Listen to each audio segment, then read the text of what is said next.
Hello. Katy Perry. Can you hear me? Hey, girl, we can hear you loud and clear.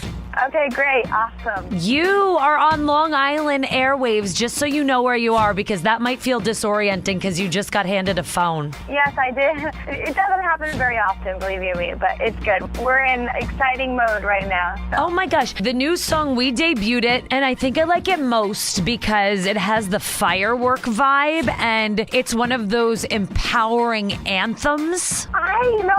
It's interesting is that I wanted to definitely show some growth, but I didn't want to cannibalize where I came from. It's 3 years later. It's picking up a little bit from where we left off with Wide Awake, which was kind of like the nice segue from Teenage Dream into this record. But Roar, which is a song that just came out, it is a very self-empowering song, but it's a song about speaking up for yourself. And sometimes I think that yourself is the biggest bully that is in the way between you and success, personal success, professional success, all that stuff. And so sometimes you, instead of like putting your foot down and saying, hey, no, that's not cool, what I'm doing to myself or letting people do to me, that's why Roar was created, so you feel like you can roar. That's really weird. This is almost a meant-to-be interview that we randomly were told we're going to be talking to, because Jeffrey and I were just having this life-altering conversation that involved tears this past weekend. Yes. Talking about self-confidence And being in our own way, what we need to do to get out of our own way, and how we're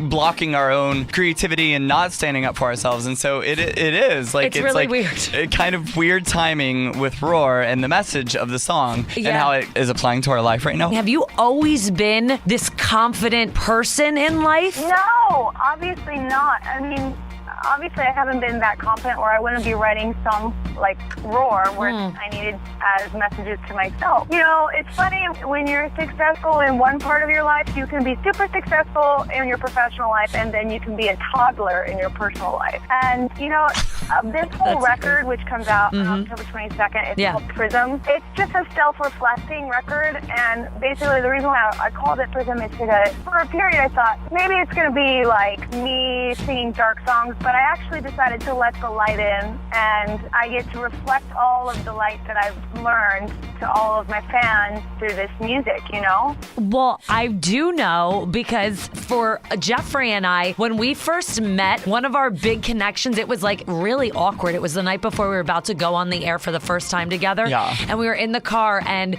the song Firework came on. It kind of had encapsulated my experience and where I was at, and kind of knocked down and been put through the ringer. And then my life was changing and things were starting to happen. And I guess the same had applied to Dana, but we didn't even know one another. That was like the one song that we both kind of found common ground on. It was it really was a new chapter. It was when it came out, and it was when we first started doing the show together. And recently, and I mean, now we're getting pretty deep with you, but it's like recently Dana and I have gone through a new shift where we feel like our show's going through like a new thing, and we're trying to balance, like you said, like having the success in one part of your life, and we're trying to have success or not be toddlers in the other parts of our life. So the new song Roar from the new album, it's kind of in alignment with like this undercurrent that is actually happening in our life. It's also really weird. Oh, You would think you're talking to like a station in San Francisco, the way that we're being hippies on you. but you know what? I'm glad it connects with the individual. That's what I set out to do. That's what I try to do every time I go to the drawing board to write my songs. Yeah. Search within myself, and I try and find honest, meaningful truth, so that I can bring them out, and hopefully people can relate to them, they can learn from them. You know, but not every song has like a message. This song definitely does, but some songs are just really fun, and it's just going to be a whole smorgasbord of that type of stuff on the record. Whenever you said that you were kind of getting in your own way, whenever we started asking ourselves that's a really hard question to answer.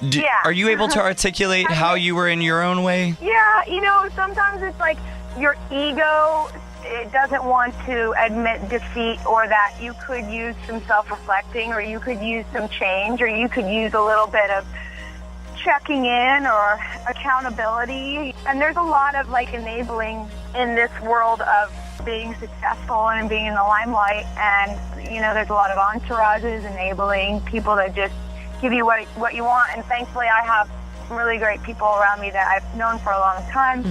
But I have some people I have to be accountable to. And also, I have to be accountable to God and the universe. And I know it's going to kick my butt if I don't. So I don't know.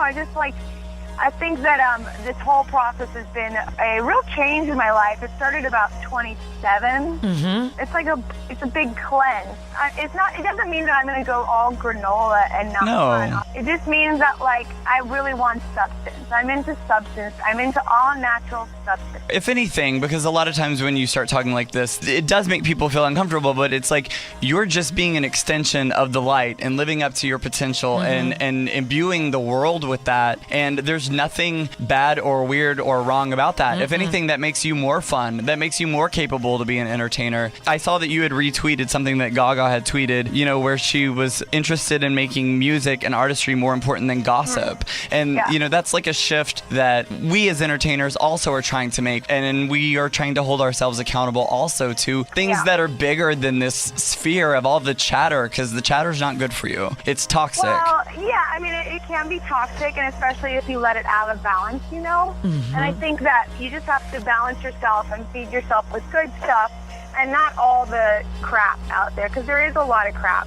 But I think that I agree with what she says 100%, that it's not a race. It's about great music. And honestly, when we go out for a run or we go out and listen to music, or and music in any capacity, when we're listening to it, typically we're listening to a few songs. We're not just listening to one. So it's about a playlist. It's about honoring all the artists that are bringing something special to the table. It was so exciting to hear that it was another positive anthem from you. And we've been a fan of yours since I Kissed a Girl. And I remember you coming to BLI. And it was one of those situations where when we met you, I'm thinking she's really cool and has a good sense of humor and is down to earth or whatever. But I wonder if she's going to have another hit after this. Not anything personal. It's just I wonder if her career will go on. If you could say one thing that you would attribute the success to, what's the secret that you would say has helped you rise to that place? Just being myself, not letting anything influence it, no matter how many people are dancing around you and celebrating. Just remembering that at the end of it all, the reality is, it's kind of a morbid reality, is I go the same route as anyone else. Why am I any different? I'm just thinking about life, and thinking about the things, the trials and tribulations and victories that I go through, and I try and just stay on the ground. You give off that vibe. That is the perception that you are grounded and a whole lot of fun and a whole lot of sexy. Oh, I'm really fun to drink with too. Yeah. Oh, we are too. And probably too much fun. If we had the means to shoot anything out of our boobs, we would do that in a heartbeat. Exactly. Well, essentially women do, but it's just a certain period of time in their life. Have you ever rocked a champagne bra? No, I have not, but We might want to look into that, Katy. Now I have the idea in my head. Thank you very much. That could be all kinds of fabulous, because I'm just saying, you build up the pressure and pop the corks off, and the first few rows, that's the splash zone. That is the splash, and everyone amazing. would want that. We would want that. We'll see you at the VMAs? Yes, you will. So excited. Love the new song. Thanks for spending time with us. Of course. Love, girl. Later. Love.